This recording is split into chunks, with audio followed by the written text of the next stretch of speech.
इस बात के लिए ईश्वर से हमेशा प्रार्थना करता रहता हूँ कि आगे आप सब भाईचारे से रहें, प्रेम से रहें। और श्यामवीर जी, आपको भी ईश्वर से प्रार्थना करता हूँ कि अभी जो आपने ये यात्रा शुरू की है, ये मेडल, आप हमारी कोशिश रहेगी, मेरी जहाँ तक कोई आपको सहायता की आवश्यकता है, मुझे आप जहाँ भी जिस क्षण भी याद करेंगे, मैं आपके इस खेल की प्रतियोगिता में जितनी मेरी सामर्थ्य है उसमें आपको मेरा सहयोग हमेशा आपको मिलेगा। और मैं चाहता हूं कि आने वाले दिनों में आप कांस्य पदक से आप गोल्ड मेडल जीत करके इस बस्ती में वापस आकर के हमारा मान सम्मान बढ़ाएं।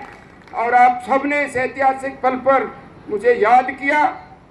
मुझे याद है कि मैं एक साधारण सा व्यक्ति, कुछ भी नहीं हूं मैं, जैसे आप हैं वैसे ही मैं हूं, लेकिन मेरी कोशिश रहती है, मेरे स्वर्गीय पिता जो मुझे कुछ संस्कार दे के गए हैं, उनके पथ चिन्हों पर चलने की कोशिश करता हूं।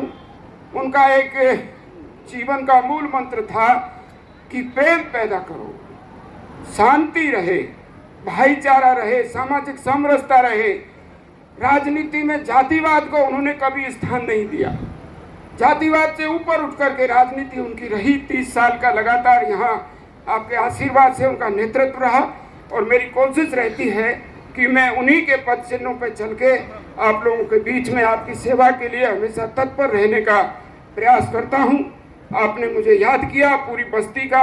एक बार श्यामवीर जी के पिता का मेरे पास रात को फोन आया था कि साहब, प्रमुख साहब, मेरा बच्चा मेडल जीत करके आया है और एक सम्मान समारोह हम लोग घर पे आयोजित कर रहे हैं, आपको उसमें आना है। आपने मुझे याद किया, इसके लिए मैं एक बार पुनः आपको हृदय से और अपनी अंतरात्मा से आपको पूरे परिवार को धन्यवाद देता हूं। आप सबके दर्शन करने का मौका मिला, इस विश्वास के साथ कि आप और हम सब मिलकर के एकजुटता के साथ आने वाले समय में एक अच्छे समाज का निर्माण करेंगे, एक अच्छे भविष्य की ओर ले जाने की हम लोग प्रयास करेंगे। और हमारी कोशिश रहेगी कि हम 36 कौम के लोगों के साथ गले से गला मिल करके आगे बढ़ें, तरक्की करें और एक खुशहाल राष्ट्र के निर्माण में, एक खुशहाल तहसील और गांव के निर्माण में आपकी हमारी सबकी भूमिका सक्रिय रहे। पॉजिटिव सोच के साथ आगे बढ़ें। आप सबका तहे दिल से बहुत बहुत धन्यवाद। जय हिंद, राम राम साहब।